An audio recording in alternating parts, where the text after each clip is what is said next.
Dünyanın bir sıra ölkələrində yaşayan soydaşlarımız milli mənəvi adətlərimizi təbliğ ilə məşğuldur. Xüsusilə də Novruz bayramı ərəfəsində sadəcə ölkəmizdə yox, eləcə də xaricdə də bir sıra tədbirlər keçirilir ki, elə telefon xəttində də Britaniya-Azərbaycan Cəmiyyətinin sədri Fəridə Pənahovadır ki, istəyərdik elə Fəridə xanımdan da geniş məlumat alaq ki, ümumiyyətlə bayramlar hansı səvkidə keçirilir və adət-ənənələrimizin qorunması istiqamətində hansı addımlar atılır? Fəridə xanım, sabahınız xeyir olsun.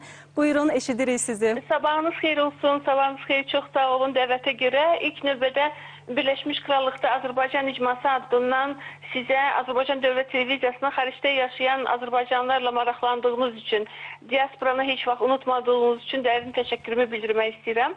Bu diqqət bizə göstərir ki, dövlətimiz, vətənimiz, bizim kütləvi informasiya vasitələrimiz harada yaşamamızdan asılı olmayaraq həmişə bizimlədir və mədəniyyətimizi yaşatmağa önəm verir. Qeyd etdiyiniz kimi qarşıdan hər birimizin səbirsizliklə gözlədiyimiz Novruz bayramı gəlir. Lakin Novruz bayramı bizim üçün yalnız baharın gəlişi deyil. Novruz həm də uşaq yaşlarımızdan məsum bir həvəslə gözlədiyimiz və hər birimizin xatirələrini ən gözəl hisslərlə bəzəyən bir bayramdır. Xaricdə yaşayanda bunu daha çox biz hiss edirik ki, Novruz həm də milli dəyərlərimizin, milli irsimizin bayramıdır, ailə bayramıdır.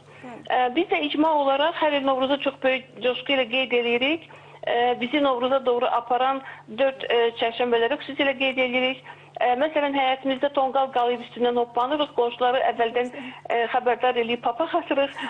Yumurta üstündə milli simvolları boyayıb qonşularımıza, iş yoldaşlarımıza hədiyyə eləyirik. Və bunları bizlər həm də öz evladlarımıza öyrədirik. Beləliklə də bu bayram nəsillər arası bir körpüyə, bizi əcdadlarımızla və gələcək nəsillərlə birləşdirən bir simvola çevrilir.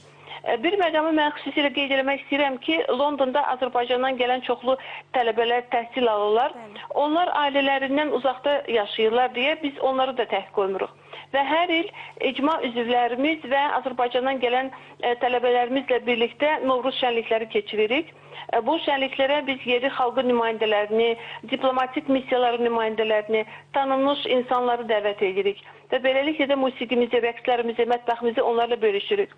Daha uzaq şəhərlərdə yaşayan tələbələrimiz də öz təhsil aldıqları universitetlərdə Novruz bayramını qeyd edirlər.